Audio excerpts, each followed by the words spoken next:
शांति नैष्टिकी। ओम नमो भगवते वासुदेवाय।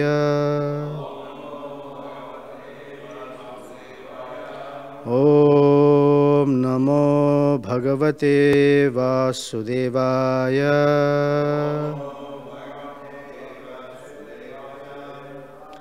ओम नमो भगवते वासुदेवाय।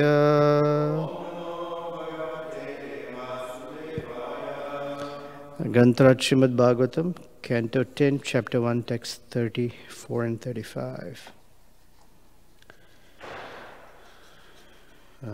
33, 34, 35. Well, 35 is actually what's to be done, right? Yeah, fine. So 33 and 34 were done yesterday, 35.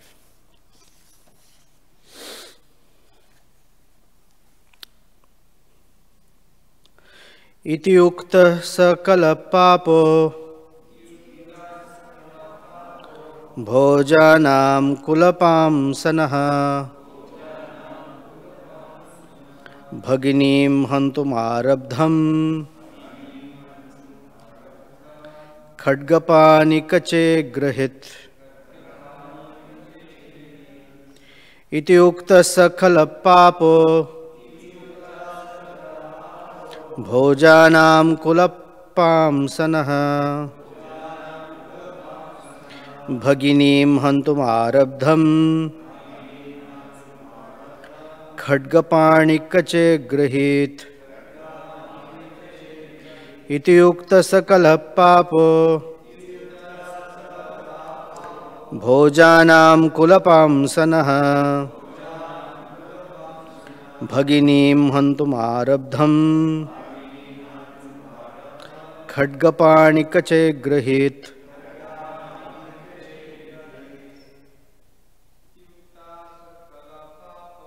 Iti yuktah sakala papo bhojanam kulapam sanaha bhaginim hantum arabdham.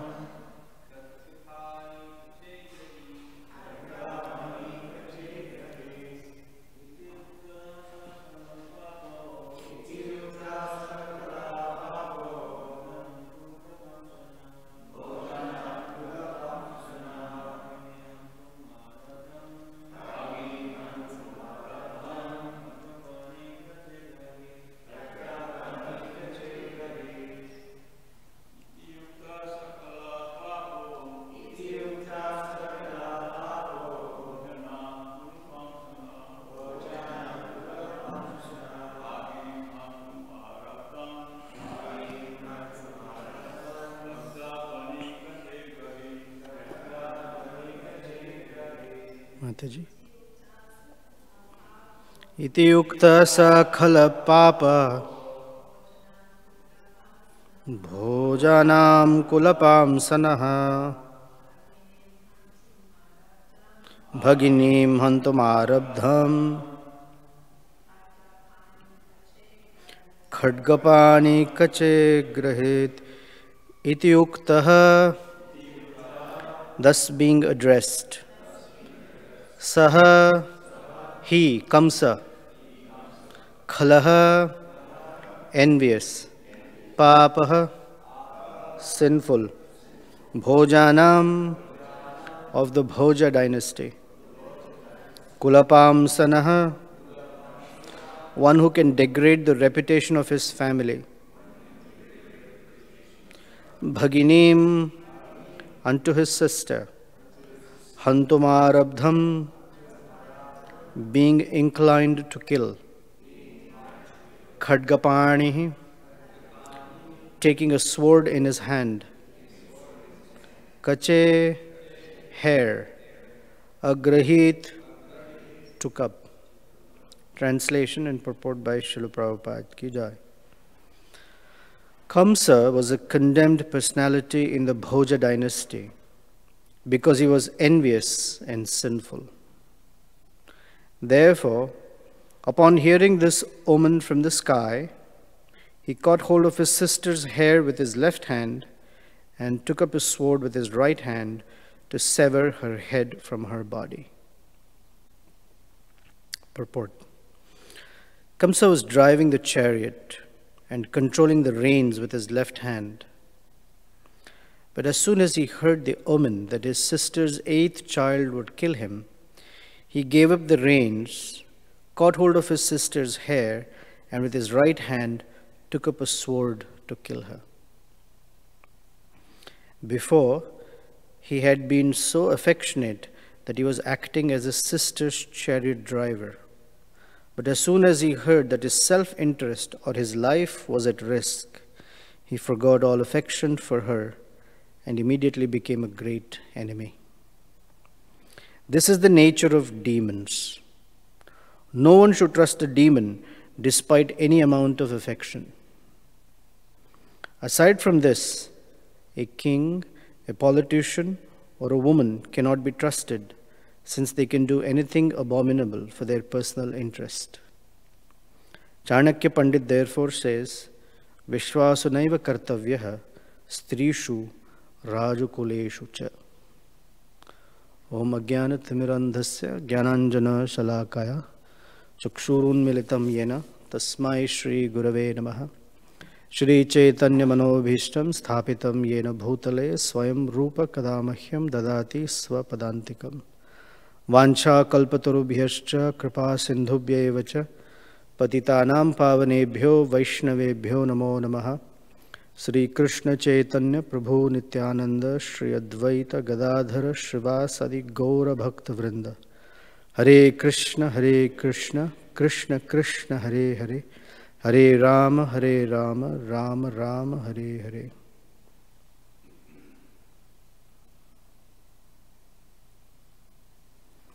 Thank you, Sunil Madhav Prabhu, for a nice kirtan this morning.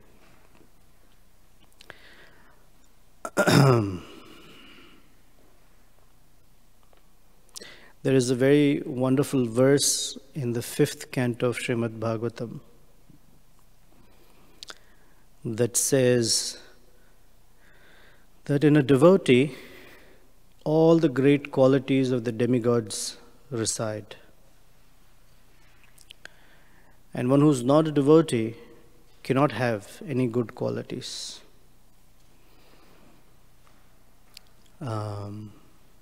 Because those persons are riding the chariot of the mind.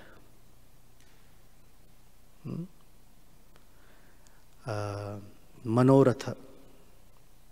I forget the first word of that verse. Thank you. Yasyasti bhagavati bhagavati akinchana sarvair gunair tatra samasate suraha. Yasya asti bhagavati. One who is, Bhagavati is of the Lord, Bhagavan. Akinchana. Akinchana means one who has taken exclusive shelter of Krishna such that they understand, I have nowhere else to go but Krishna. Akinchana means one who doesn't have anything. Kinchana in Sanskrit means something. Kinchit, something or little. Akinchana means not even something, which means everything. My only shelter is Krishna. Such persons are called akinchanas.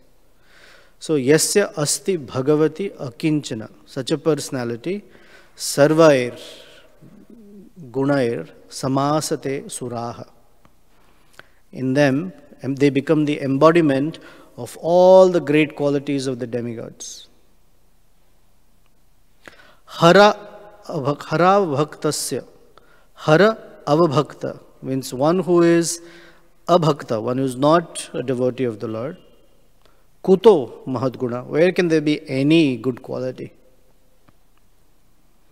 Because manorathena dhavato asati. Manorathena dhavato asati. Such a person is riding the chariot of the mind, and their attention is on the externalities of things. They cannot look inside. It means they don't have a relationship with Paramatma. They don't have a relationship with God. They're not on a spiritual platform. Chariot of the mind is described in many, many different ways. The famous description is from the Katha Upanishad. which Prabhupada quotes in the 2nd chapter of Bhagavad Gita, that this material body is considered to be like a chariot, where the 5 horses are the 5 senses. The reins of the chariot or the horses are the mind, the driver is intelligence, the wheels represent day and night, because each wheel has 12 spokes, so day and night, and the chariot itself is the body, and the passenger is the Atma or soul. So it's one unit that's being driven or directed according to the intelligence and the mind. So the chariot driver, supposedly intelligence, is supposed to pull or direct the mind such that the horses can be directed in a way that the passenger can reach their destination. It's like the Uber driver going to sleep. You don't know where you're going to end up. So we don't have horses now, we have horses. All the reins are hidden in the steering wheel and the braking system, but that's basically what it is. So in this case, for a person who is Manorathena, one who's riding the chariot of the mind, it means that they can become very whimsical. They show good qualities for their self-interest. If they're going to get something in return, they'll be the best person, your best friend. And if they don't find any selfish gratification, there's nothing in return for them, then they don't have to be your friend. They can be the worst. Ultimately, their decision of being a friend or enemy is dependent upon what they get. So we used to call it in our university the special radio station called, it's an FM station called WII-FM. It's What's in It for Me station. Basically, they're tuned into this only thing. What's in it for me? That's my special radio station. WII-FM. What's in it for me? That's always the consideration. So if there is something wonderful for me, then I'll be the goody-goody friend till I get it. And if there's nothing good for me, then I get the worst out of me.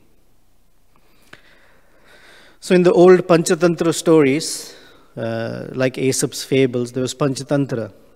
And in that, such mentality, selfish mentality, was always represented by a fox. Because it generally says, as selfish as a fox. Because the fox can change their fidelity depending upon the circumstance. So now, such a Manoratha, here is also our dear Kamsa riding the chariot. He's driving the chariot. He has the reins of the horses in his hand, left hand, Prabhupada particularly says. And he is pulling the reins of the horses or the chariot to drive the chariot from Devaka's palace to Vasudev's palace in Mathura. Suddenly, as you've heard, there is a voice in the sky. Ha ha ha, Kamsa, you fool. The very person that you are taking from this place to that place, her 8th child will be the cause of your death. As soon as he heard it, he didn't pause and say, hey, what's going on? Is this really true? Can I get the astrologers and confirm? He dropped the reins and held her hair. Kache, it says kache, kache's hair. Kache agrahit. Graha is to hold. So agrahit. Kache agrahit. And with the other hand, khadgapani. Khadga means sword. And pani is to hold in the hand. Lord Ramachandra is called Kodandapani because he holds the Kodanda bow. Krishna is called Shringapani or Chakrapani because he holds his bow called the Shringa or the Chakra called Sudarshana, Chakrapani. So, Khadgapani Kache Agrahit. Why? Because this woman, who about a few moments ago was my favorite sister, now has no right to live because her 8th son is going to be the cause of my death. So said a voice in the sky. This is Manoratha. Manorathena dhavato asato. Asata means that person who is untruthful. Sat means eternal or truth, and asat means illusory or untrue. Asato. So Kamsa is the personification of Asat. He's showing how a person, not we, a person is what can be what's called circumstantial friend. A fair weather friend is the term in English. Fair weather friend means when the weather is nice, they're your friend. And when things change, the movement of air changes, the weather changes, they're your enemy.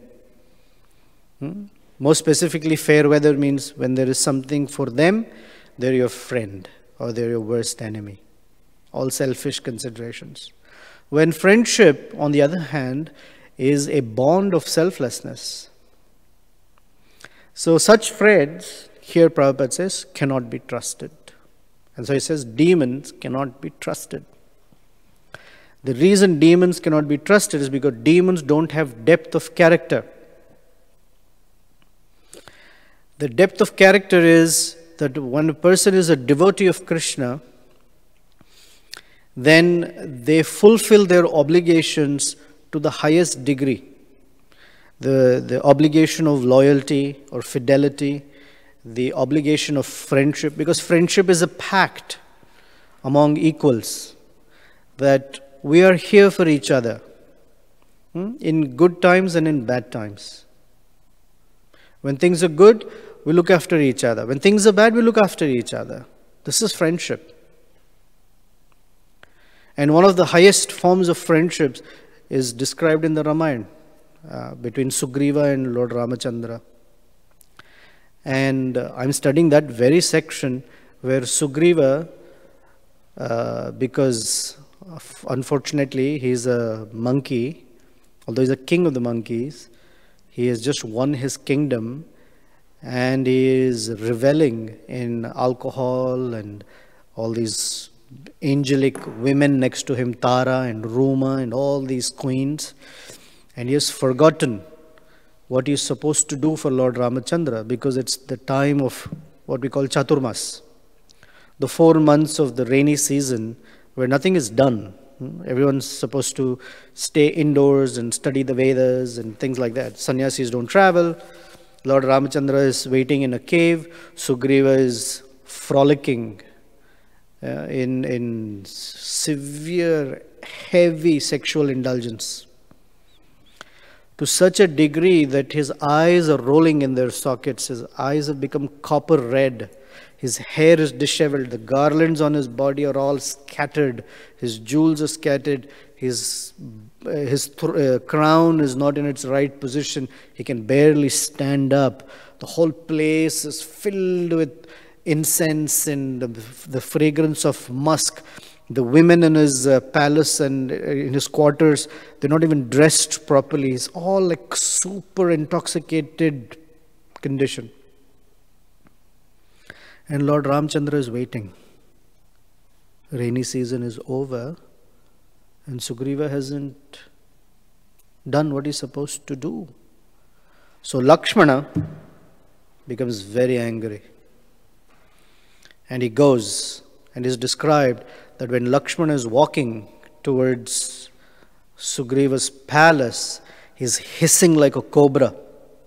And by the movement, the bow has a little arch on top that looks like a snake's hood. So when he's walking, it looks like the snake hood is ready to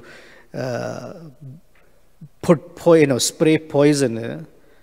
And it's described that anger has invoked in him the bhav of Anantasesh, was this 1,000-hooded serpent. So the point is, he goes to tell Sugriva that you have betrayed the bond of friendship. And Lord Ramachandra has been waiting for you because you have to fulfill your side of the obligation, because friendship means it's obligation on both sides. We take care of mutual interests, although it's not about selfishness, it's about selflessness. I think of my friend's needs first. And Sugriva, you've forgotten that. So here the word is Duhitrim. Bhaginim, Duhitri's daughter. Bhaginim. Bhagini is sister. So he doesn't say Devakis, it says Bhaginis. Because it's trying to evoke in us how a brother who's so merrily taking his sister to her husband's place. She's just got married. It's very, very intense, happy moment, supposedly. And because he's heard this voice in the sky, he can even kill her. He is selfish to that degree. I was going to tell you the story of how Kamsa became Kamsa. But I want to spend time. Today's Sripad Ramanujacharya's appearance day. Thank you, Acharyanishta, for reminding me. So I want to definitely say a couple of things. But and one final thing is Prabhupada quotes Chanakya Pandit, where he says, Vishwaso naiva kartum strishu rajakuleshu cha. That one should in general not trust women and kings and politicians. So before the lady folk become upset, I was going to ask you to comment on it. That way it's coming from, not from me. But the principle is there that before the women folk get upset that, what? Chanakya Pandit was a man, Prabhupada was a man, and they have something against women. There also says king and politician, both are men. So they're equally culpable about being not trustworthy. So the point is that man or woman, if they are selfish, they're not trustworthy. So a politician is selfish by nature, cannot be trusted. So yesterday someone sent me a little thing on phone that says the only time a politician is speaking the truth is when they call their opponents a liar. And as far as women, there are some stories in the Puranas. One is Kaikeyi. Of course, some might say, that's only one Kaikeyi. Come on. Yeah, that is true. Only one Kaikeyi. So I'm only speaking about one Kaikeyi right now.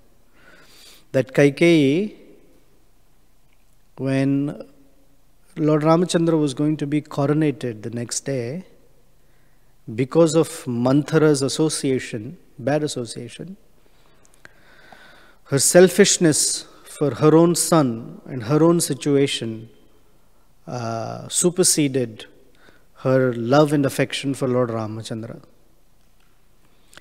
Few minutes before that, she was so thrilled that Lord Ram will be coronated, the Prince Regent. But when Manthara says, really, you're happy? You're such a foolish woman. Don't you see what Dasarath is doing to you? He calls you the favorite queen. Every evening he comes and spends his time with you, but he's making Kausalya's son the king. What does it mean to you? It means very soon you'll be a maidservant like me. Because Ram will favor Kausalya. She will be the most adorable or adored woman, and you will be her servant. Now what to speak of your son Bharat? oh, he will be treated like, one of those peons. That's what you want for your son? So Kaikeyi tells Manthara, shut up. What are you talking? This is Lord Ram. She says, I've never seen a woman more foolish than you. So slowly and slowly she works her way into Kaikeyi's mind. That Kaikeyi then decides, all right, this is the time for me to ask Dasarath Maharaj to fulfill his 2 promises. So about not trusting, because Dasarath Maharaj had openly told her, you can ask 2 boons anytime you want, and I'll fulfill them. So the Acharyas also chide or admonish Dasarath Maharaj for making a promise without considering what consequences it can have. Just issuing words, ask anything you want ever and I will fulfill. Why? Because Dasarath Maharaj was enamored by Kaikeyi. Because he was very grateful because she had saved his life.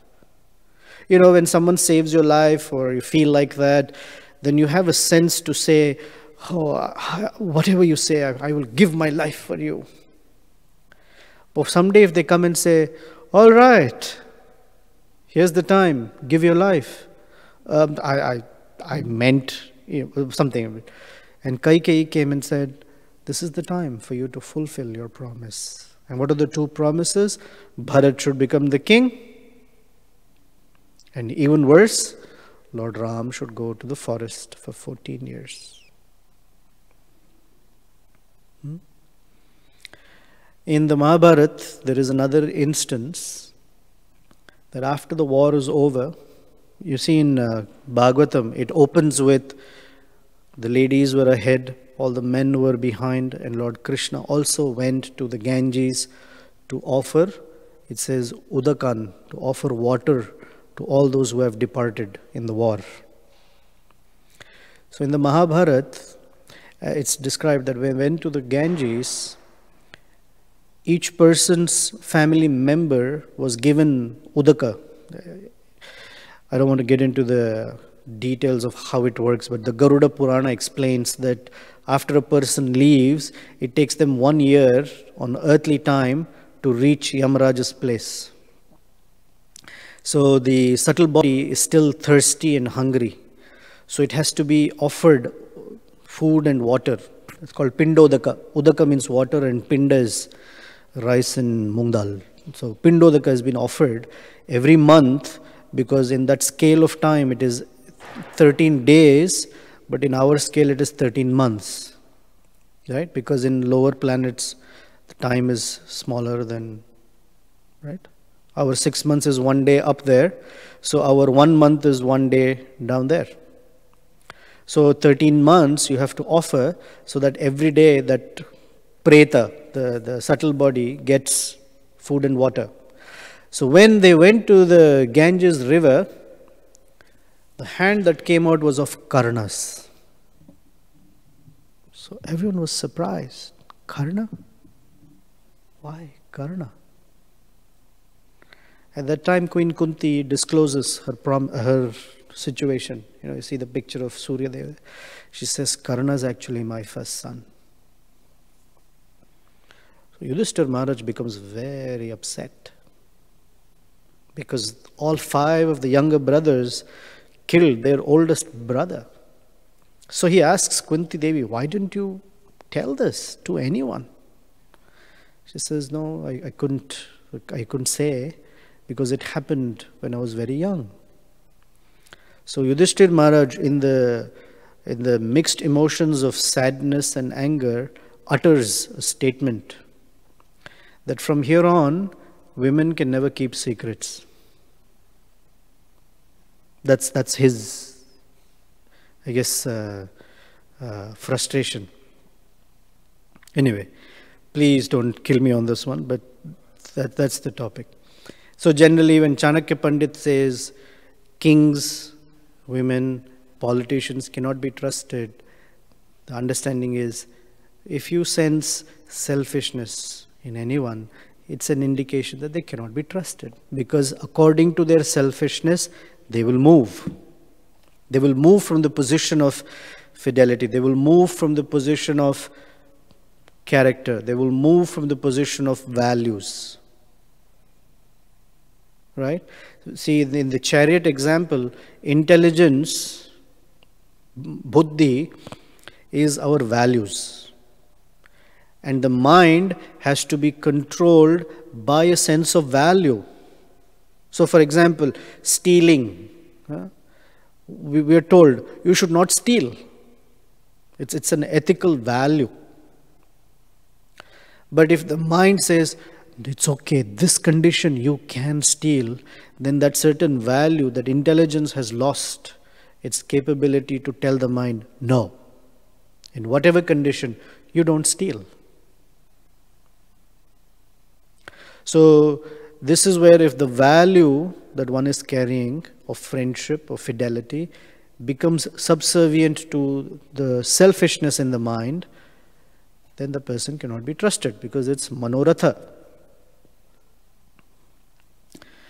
Any questions, comments on it before I say a few things about Sripad Ramanujacharya? Except the last thing, you can ask question on any other topic. Oh, it's Sridharaman. Hare Krishna. Prabhuji, should we thankful to Manthara because of her character in Ramayana? We heard so many wonderful pastimes. So I want. Then we should be thankful to Duryodhana.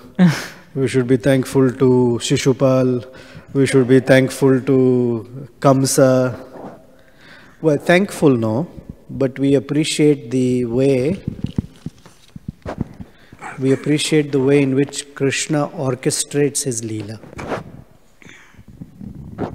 They're all playing their character, sure. But there are different ways of looking at it. If you look at it only as Mantra is only wonderfully playing her character, then we lose the main lessons. So that's one way of appreciating it, no doubt.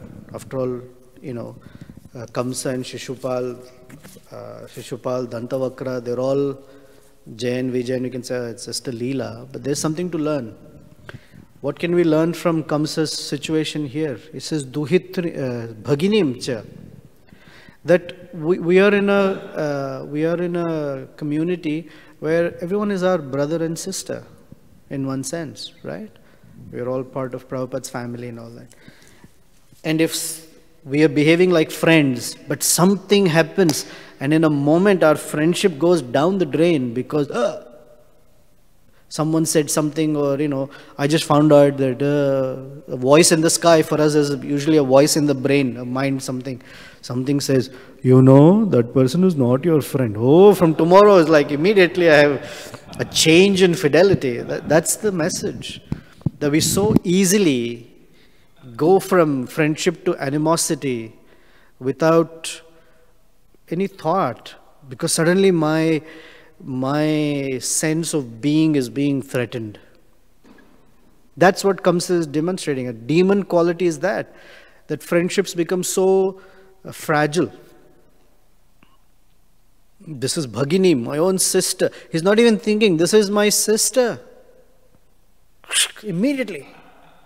Like, wow. So shallow. Shallow, you understand what it means? Opposite of deep. So, ocean is deep, but when you go to the beach, its water is shallow. Shallow means no depth of character.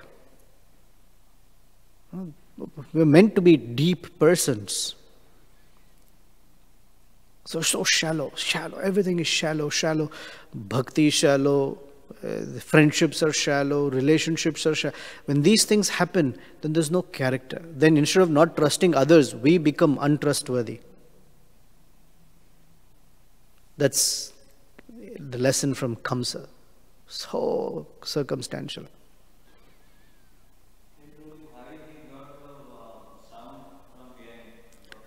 So the purport explains why there was a sound in the sky. The demigods, they looked and said, oh, it's a happy family. This is not the purpose. Kamsa needs to die. He is a burden on earth. He is such a cruel fellow. And to show everyone, look, although Kamsa is all this fancy fellow, the real character will show you, Kamsa, this woman's 8th child is going to kill you. Immediately the guy's real character showed up. You know the story in Panchatantra, I'm getting digressed, but I'll tell you the story. There was a donkey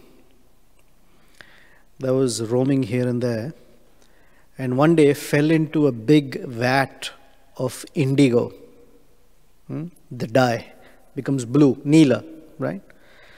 So when he came out of that bucket, suddenly the donkey was all blue in color. And all the animals looked at him like, wow, we've never seen anything so fascinating. So the donkey was also like, and started strutting here and there, and all the animals were like, oh, whoa, this blue color, we don't know who he is. Wow. And as the donkey was walking like this in a full style, went into a place where there was fresh green grass. And the donkey became so happy, he started braying, and everybody knew, oh, there's the donkey. He's really not some fascinating animal. So it's only at that moment, from externally everything looks so amazing. Kamsa taking his sister, oh, so nice. To show us, the demigods had a voice in the sky. And that's when his real character came out. So, inside it may be hidden, outside all fancy. So Krishna in the life of devotees puts a little, you play cricket, I used to call googly. You put a little spin something, and suddenly that real character shows up. And we all wonder, whoa, how did that happen? That's what's right below the surface. So Krishna can play with anyone, so he's smart. And he does that to the great devotees too. He puts them in difficulty to show that, see, they're not circumstantial. They're substantial. There's character in them. How much ever you break them, they will not break. Okay, any other comment? Yeah, Karna. Thing is that before asking question, I have to add something. So, as long as you don't ask anything on Chanakya Pandit's quote. And Prabhu, thing is that yesterday I was hearing Srila Prabhupada said in his lecture that when we are doing some bhakti, at the same times we are desiring or aspiring for sense gratification, and even some opulence from material benefits, everything, then Krishna give a chance to become a demigod. Then I was wondering, then, and here is a question also is coming. And Madhvacharya, today morning I was reading Bhagavatam in 11th canto, that Madhvacharya is telling that one should make friendship also with demigods, as well as devotees, to take association with devotees and make friendship and develop love and propensity, with devotees, same time also with demigods. So I was wondering, how is that how can we become make friendship with the demigods? Then, and here is also a question. You're wondering how to make friendship with demigods? Yes. You perform yajna, that's how. This comment about such and such becoming demigods and all that, once Srila Prabhupada was asked in Vrindavan, his disciples were sitting with him, and he was asked, Prabhupada, if someone commits some sin in Vrindavan, what happens? Prabhupada said, they're born as hogs in Vrindavan. Then he said, Prabhupada, if someone does illicit sex in Vrindavan, what happens? Prabhupada said, they become monkeys in Vrindavan. So then they were asking more questions like that. Prabhupada understood some things. They're trying to find out what's that little way in which they can be in Vrindavan but not. So someone asked, what if someone takes drugs in Vrindavan? Prabhupada said they'll be born as hippies in San Francisco. Because he understood where the drift of questions were going. How far can I push the envelope and remain in Vrindavan? So he said it'll become hippies in San Francisco. And here is one more question regarding, because you give very nice explanation. Thing is that, can I tell about something about Bhoja dynasty? Can I tell anything about Bhoja dynasty? I don't remember. I didn't study. Particularly Bhoja dynasty, there's description that there are areas, at that time the northern India, there is the Bhoja dynasty, the whole kingdom, and the line of kings coming under King Bhoja, they're all one after the other. Like Lord Krishna is called Yadava because he appeared in the Yadu dynasty. So Kamsa appeared in the Bhoja dynasty. So he says, Bhojanam Kulapamsanam. Because of Kamsa's behavior, the whole Bhoja dynasty is getting a bad name. That's the point here. Kulapamsanaha means one who can taint or contaminate that wonderful line. By one person's behavior, the whole line gets contaminated. So he's being said, Bhojanam Kulapamsanaha. Why? Because you're such a shallow character. Is Kalanemi born again as Kamsa? Yes, Prabhu.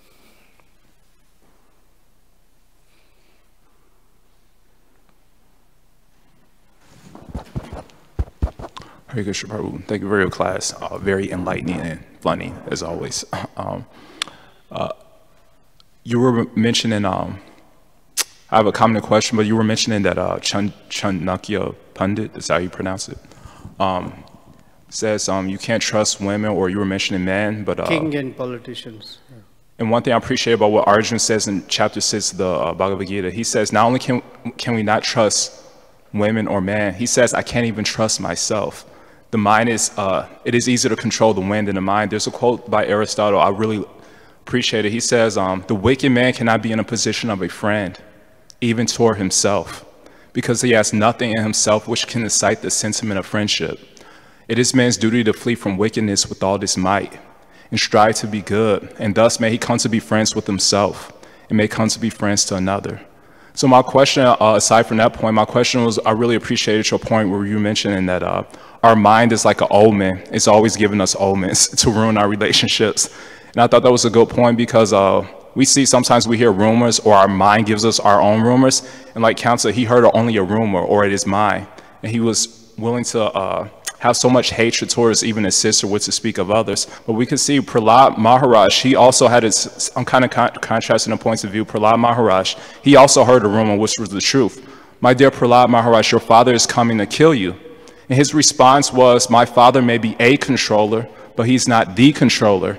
He may be a king, but not the king. So it doesn't matter whether Krishna came to kill him, but usually the tendency is that when people try to kill our reputation, we're doing everything like politicians. Politicians even kill other politicians to save their reputation. And sometimes, so how can we give up this mentality, give up this tendency to try to, save our reputation? Nobody's going to care about our reputation in 100 years, but still we're working so hard from a rumor or from our mind to try to save it. So what are some steps to give us that peace of mind? Well, there's no steps per se, at least from today's context, that we are enjoined to move from shallow character to depth of character. Yasyasti bhakti bhagavati akinchana sarvair gunair tatra samasate sura. So these qualities that a person develops are depth of one's character. Without qualities, there's nothing. So the thing is, from a creator's perspective, within each kind of gross and subtle body is the residing of the soul. So sometimes when we hear statements like this, women cannot be trusted, at least he says according to Chanakya Pandit, we immediately, because we are in a bodily condition, we immediately identify certain women and say, oh yeah, women in general like that, or women feel it's about us or it's about me. And that's where things get difficult. You have to look at it objectively. Like we say, a dog is a man's best friend. Yeah, that is true. A dog generally shows loyalty, but there are many dogs bite their own owner. The pit bulls and Rottweilers, they just can go. So it's not like every woman cannot be trusted. It's not like that. It's just in general.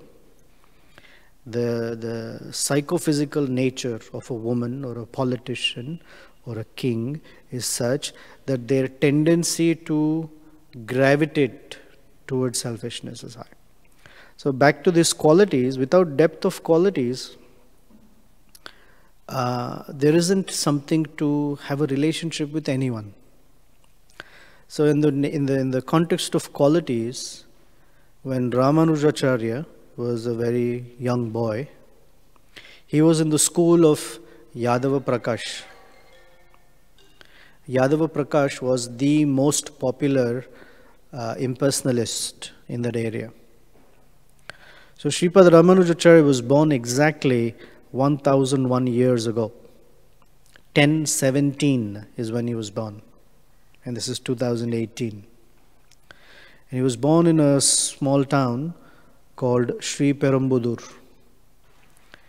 to a wonderful couple called Keshava and Kantimati.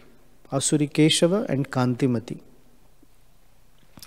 And by the time he was 12 years old, he was married. I think her name was, I forget her name. I forget her name. But anyway, so Ramanujacharya, as soon as he was married, a few weeks later, his father passed away. So he had to take on family responsibility at a very young age. So they moved from Sri Perumbudur to a place called Kanchi and lived there. So when he was in the school of Yadava Prakash, he was a very, very nice student, young boy. One day, Yadava Prakash asked him to, in some versions it says, massage his back with oil. Sometimes it says that he was massaging his lotus feet in the afternoon when he was lying down. But regardless, he was speaking to the rest of his students, and he was giving an explanation on Vedanta Sutra. And one of the statements of Vedanta Sutra is Yasya Yatha Kapyasam Pundarikam Akshini. And literally it means the eyes of that entity are reddish in color. Pundarika means reddish. And Kapyasam. So the word Kapi has many meanings. One of the meanings is monkey, right? Lord Hanuman is called Kapiraj. Or Arjuna's chariot had a flag with Hanuman, it's called Kapidhvaja. So Kapi means monkey. So Yadav Prakash gave the explanation that Brahman is reddish, like the red color bottom of a monkey. In Vrindavan you see the monkeys, they have a reddish behind. The buttocks are red. So he said Kapyasam is the back of the monkey, Pundarikam, reddish color, Yatha Akshini. So when he heard that explanation and Ramanujacharya was massaging, suddenly he felt warm drops of water. It turned around, it was cold drops of water, sorry. Because when you're sad, you shed cold tears. When you're happy, you shed warm tears. So cold drops of water. And he said, why are you crying? So he said, I'm crying because I'm very sad with the explanation that you gave. So he said, oh, you have a better explanation? So little boy. So the little boy said, yeah. Pundarika means the reddish lotus flower. And Kapyasam means the lotus leaf that is reddish. Sometimes kapi is also lotus flower. So it says a lotus petaled, that is red color. The eye of the Supreme Lord, the reddish is said that he has reddish eyes shaped like the petal of a lotus. It's speaking about the Supreme Lord. So Yadav Prakash, who was an impersonalist, got very upset that he's speaking about a personal God. The God is a person. And here he was making jokes about, comparing the eyes of Brahman to the monkey's bottom. And he got very upset. And he told him, you're so smart, huh? You think you're very smart? You get out of here. So he quietly went away. But Yadav Prakash had an attraction for that boy because very, very gentle and obedient boy, a student. Some days later, there was another exposition on Brahman, and that particular verse was Satyam, Jnanam, Anantam, Brahman. Satyam, Jnanam, Anantam, something. And basically he said that Brahman is Satyam, true, all knowledge, there's all knowledge, and Ananta, it is vastly expanded Brahman. So Ramanujacharya had an objection again. He said, oh, you have an objection. You're becoming very smart, huh? What is your explanation? So he says, that Brahman who's being spoken about is Lord Narayana, who is the embodiment of Satyam, truthfulness, Jnanam, all knowledge or cognition, and Anantam means unlimited, which means the opposites are true, that the Supreme Lord can never do something that is untruthful. Okay? The Supreme Lord can never come under illusion because he is Jnanam. There cannot be Ajnana or ignorance. And Ananta means he has unlimited energies and potencies. Because he is a person. And Yadav Prakash became so angry that in the night he couldn't sleep.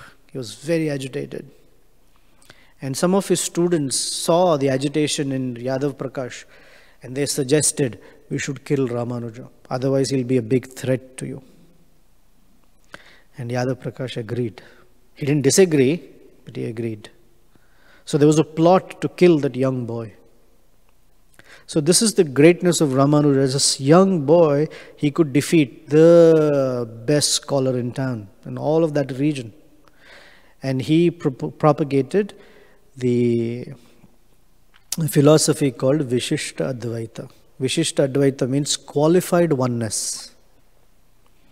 Qualified oneness is that Lord Narayana is a person who has unlimited energies which are non-different from him. So the word Ramanuja, Anuja means one who's born after. So Ramanuja means one who's born after Lord Ram. Who's that? Lakshmana. Sometimes Krishna is also called Ramanuja because he was born after Balaram. So the word Ramanuja has both meanings, Krishna or Lakshmana. Mostly by convention is understood as Lakshmana, the one born after Ram. Ramanujacharya, we can be here for 10 hours and not scratch the surface of Ramanujacharya's depth of character. I don't have the capacity either. But something that inspires me about Sripad Ramanujacharya is his unwavering, unbreakable, and extreme Guru Bhakti. His connection to his spiritual masters was so amazing that all stories in Ramanujacharya's pastimes hover around this principle. The complete dedication to the Supreme Lord, and even higher to that representative or representatives of the Lord. Vaishnava Seva, Chaitanya Mahaprabhu accepted from Ramanujacharya's line. They would place serving the Vaishnavas higher than serving the Lord himself. And there are many pastimes like that, where their service to their Acharya or their devotee came higher. It was even higher. So Ramanujacharya represents that. And the first demonstration of it was when Ramanujacharya was a young man. And Yamunacharya, who was the head of the Sri Vaishnava Sampradaya at that time, had heard about Ramanujacharya. And he came once or twice to meet him. But when he saw Ramanujacharya in the school of Yadava Prakash, he had his doubts. Such a wonderful boy, wonderful qualities. He is in Yadava Prakash's impersonal school. What to do? So he didn't approach him and accost him and all that. Just from a distance was wondering, someday Ramanuja will come out of this dark area, and actually take on what he's meant to do. So by the time Ramanujacharya hears about Yamunacharya from Shailapurna, I think, he tells him he's about to leave the planet. So let's go. So they run from wherever they are in Kanchi to go meet Yamunacharya. By the time they reached the place where Yamunacharya was there, Yamunacharya had left the planet. And everyone was surrounding Yamunacharya's body in deep grief. So he notices, Ramanujacharya notices that Yamunacharya's 3 fingers on his right hand were closed like this, and the other hand was like that. So it was very awkward that 3 fingers were closed. So he asked someone, why is he like that? What does it indicate? Then one of those disciples, they say that it means that Yamunacharya's 3 desires, 3 wishes remained unfulfilled. And he is left without completing his mission, with 3 things still undone. So Ramanujacharya at that moment makes 3 commitments, because he knows how great Yamunacharya is, and there's a calling from within. So he says, I will write a commentary on the Vedanta Sutras. And mystically, one of the fingers opened up, which means his desire, Yamunacharya's desire, will be fulfilled. Then he says, I will do something by which the greatness of Vyasadeva and his father Parashara will come to light, and people in general will be able to glorify Vyasa and Parashara. So his second finger also opened up. And finally, in the line of Sri Vaishnavas, there are many who are called Alvars. And one of them is called Nammalvar. The very beautiful pastimes of Nammalvar some other time, if we get a chance to speak on him. But Nammalvar had written many wonderful songs. There's one particular work, I forget the name, Nammalvar's book that Ramanujacharya wrote on. It's called Tiru, I can't even pronounce it. So that was, commentary was important. And Ramanujacharya said, I will write a commentary on that. And his all 3 fingers opened up.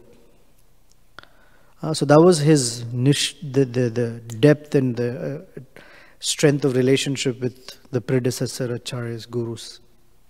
So here's how Ramanujacharya fulfilled all of them. He wrote a commentary on the Vedanta Sutra and called it the Sri Bhashya. Then as far as Vedavyasa and Parashara, he named the two sons of Kuresha, one of his staunchest disciples, they were twins. There's a whole wonderful story of how those boys are born, but it's already 8:40. He named those two boys Vyasa and Parashara. And the third was he asked Kuresha to write a commentary. He instructed him, write a commentary, and made sure that he wrote on Nammalvar's work. And so all these three were fulfilled by Ramanujacharya. Anyway, it's 8:40. I have gone beyond 8:30. Sorry. Thank you very much. Hare Krishna, Srila Prabhupada ki jai. Srimad Bhagavatam ki jai.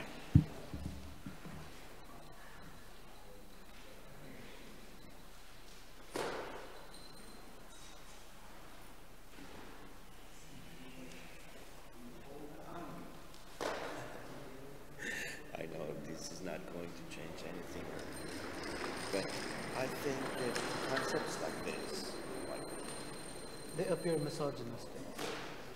invalidates the demonic behaviors of men that Sure. violate women and batter women. No, because people misinterpret these things. That is why I have to tread carefully.